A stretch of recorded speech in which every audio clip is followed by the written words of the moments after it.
Greetings, art lovers, and thank you for joining me, Judith, for our third and final sneak peek at work to be offered in Rockport Art Association and Museum's annual art auction and fundraiser. The auction will take place online only on Saturday, May 4th at 2 p.m. EST. I hope you'll be able to join us for what promises to be an electrifying and magnificent event. Let's start today with Paul Doherty and Oceanscape with Rocks. Doherty was born in Brooklyn in 1877 and initially pursued a career in law. He attended New York Law School and was admitted to the New York Bar in 1898. However, he also studied privately with artist Robert Henri around this time, and eventually his creative side won out.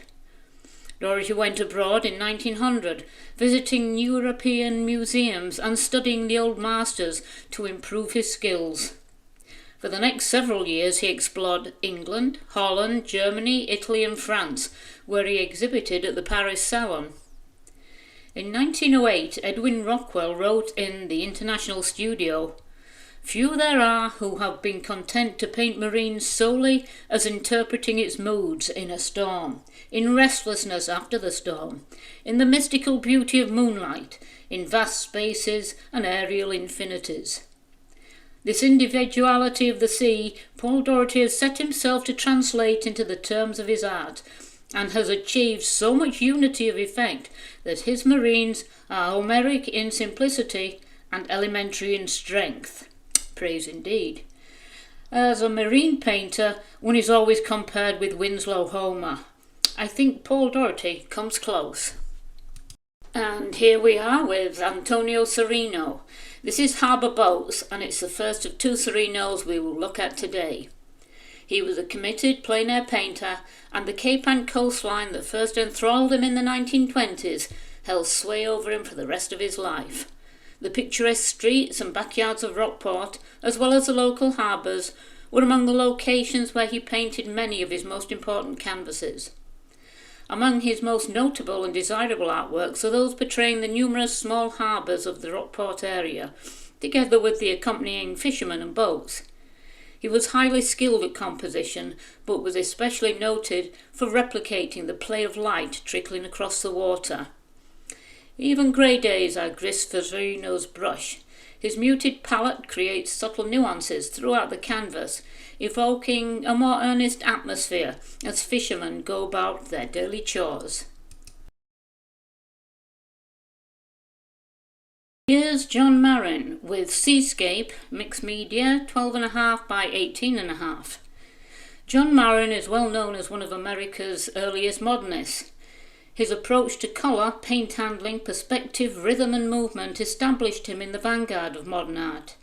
He was a massive influence in the abstract expressionist movement. "I demand of my paintings," he once said, "that they are related to experiences, that they have the music of themselves, so that they do stand of themselves as beautiful forms and lines and paint on beautiful paper or canvas." Lacking the traditional pictorial look, Marin seeks an emotional response from his audience. There was a survey done in 1948, a magazine survey, of museum directors, art critics, curators, and they selected John Marin as the greatest painter in the United States.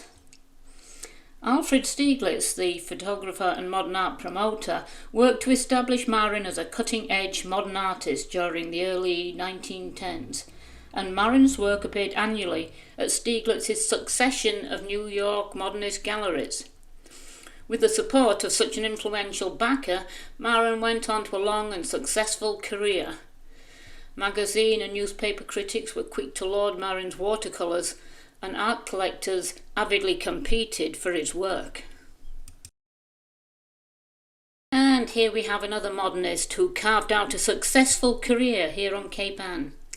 A native of Russia, William Meyerowitz moved to the United States in 1908 to study at the National Academy of Design in New York. He became well known as a versatile painter and etcher whose subject matter mainly focused on figures, landscapes and musical subjects.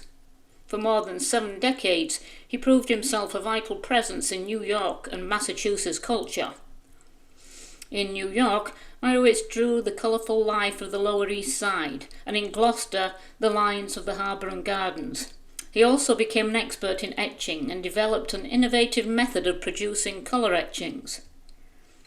Meyerowitz's work is said to exhibit an expressive and metaphorical use of colour and form, as well as a lively, rhythmic, tonal dimension that allows them to exist beyond the visual. Meyerowitz's obituary in the New York Times noted that he was represented in the permanent collections of the Metropolitan Museum of Art, the Whitney Museum, the Museum of Modern Art, the Brooklyn Museum, and other museums here and Paris and Tel Aviv. Worthy of a place in your collection. 2 A.T. Hibberd paintings. The first is a small but uplifting view of Venice, painted when Hibberd was travelling through Europe on a page-travelling scholarship in 1914. This small, plein-air, alla prima sketch has a beautiful light effect, and as you can see is composed with a classic S-curve to direct the eye around this Venice canal scene. Even in 1914, you can recognise the assuredness of Hibberd's brushwork and his handling of the mellow tones of European stonework. The last Hibberd for today is a large oil entitled Rushing Brook, which features all the prerequisites of an A.T. Hibberd snow scene. Tumbling water rushing through snowbanks is an iconic motif for which Hibberd is duly recognised as a master. He recounted a tale once of how he was painting a scene such as this before suddenly realising he was late to meet the logging team with whom he was going to hitch a ride. He grabbed his gear and reached the logging road in short order.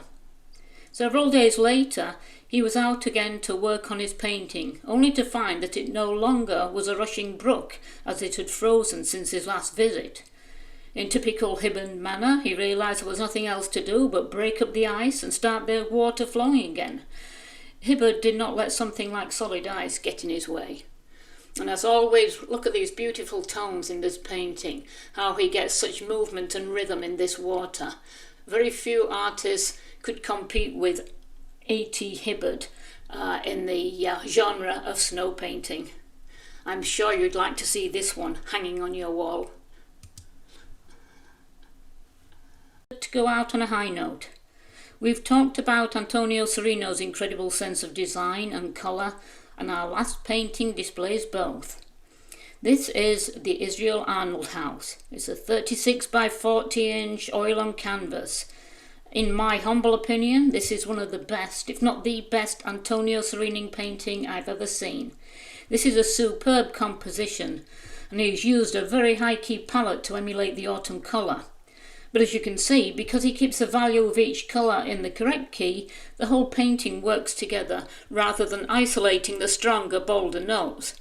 But don't take my word for it. I hope you will come to check out the preview exhibition and see it for yourself. I hope you've enjoyed looking at some of the work offered in the upcoming Rockport Art Association and Museums 2024 Annual Art Auction and Fundraiser. If you can't attend the preview auction in person, let me remind you that the entire catalogue of artwork can be seen online at rockportartassn.org/auction. The auction will take place on Saturday, May 4th, online only via live auctioneers at 2 p.m. EST. Remember to save the date. We look forward to seeing you.